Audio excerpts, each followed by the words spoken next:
ধর্মের ভিত্তিতে জাতিকে বিভাজিত করার পক্ষে নয় জামায়াত, একথা জানিয়ে জাতি গঠনে আলেমদের এগিয়ে আসার আহ্বান জানিয়েছেন দলটির আমির ডাক্তার শফিকুর রহমান। আর ক্ষমতা আকাঙ্ক্ষী একটি দল ক্ষমতায় যাবার আগে ইসলামের বিরুদ্ধে কথা বলছে বলে অভিযোগ করেন ইসলামী আন্দোলনের সিনিয়র নায়েবে আমির মুফতি সৈয়দ ফয়জুল করিম। অরণ্য গফুরের রিপোর্টে থাকছে এরই বিস্তারিত।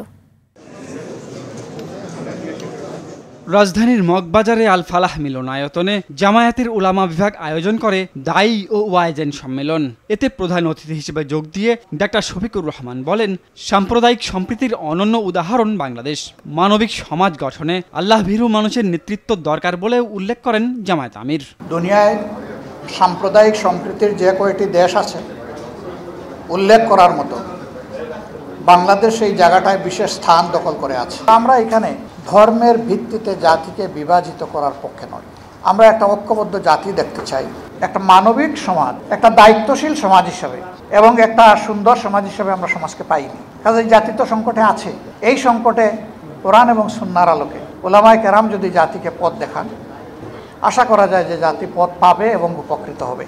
ঢাকা রিপোর্টার্স ইউনিটিতে ইসলামী যুব আন্দোলন আয়োজিত স্বাধীনতার পথরেখা ৪৭-৭১-২৪ প্রেক্ষিত আগামীর বাংলাদেশ শীর্ষক গোলটেবিল বৈঠকে মুফতি ফয়জুল করিম অভিযোগ করেন, দেশে মুসলমানদের চেতনা ধ্বংসের ষড়যন্ত্র চলছে।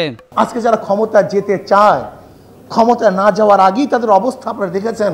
হিনে এমন কোনো অপরাধ নেই যে অপরাধ তারা করছে না। আজকে তারা ক্ষমতা যাওয়ার জন্য ধর্মকে বিক্রি করতে পারে, আজকে ক্ষমতা যাওয়ার জন্য ধর্মকে পরিবর্তন করতে পারে, আজকে ক্ষমতা যাওয়ার জন্য তার ইসলামের বিরুদ্ধে কথা বলতে পারে। ২৪-এর চেতনা, ২৪-এর অভ্যুত্থানের চেতনাকে বাস্তবায়ন করতে হলে এই চেতনা যারা ধারণ করে তাদেরকে রাষ্ট্র ক্ষমতায় আসতে হবে।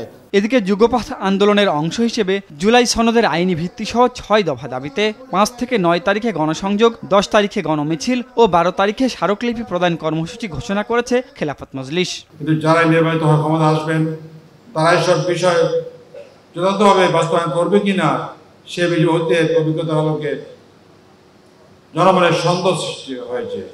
তাই বর্তমান অন্তর্বর্তী সরকারকে জুলাই জাতীয় সনদ ২৫ বাস্তবায়নের দায়িত্ব পালন করতে হবে। অতি দ্রুত জুলাই জাতীয় সনদ ২০২৫ ঘোষণা করে তা কার্যকর করতে হবে, আইনি ভিত্তি প্রদান করতে হবে। জুলাই জাতীয় সনদ ২০২৫-এর ভিত্তিতেই ত্রয়োদশ জাতীয় সংসদ নির্বাচন অনুষ্ঠান করতে হবে। অরণ্য গফুর, RTV, ঢাকা।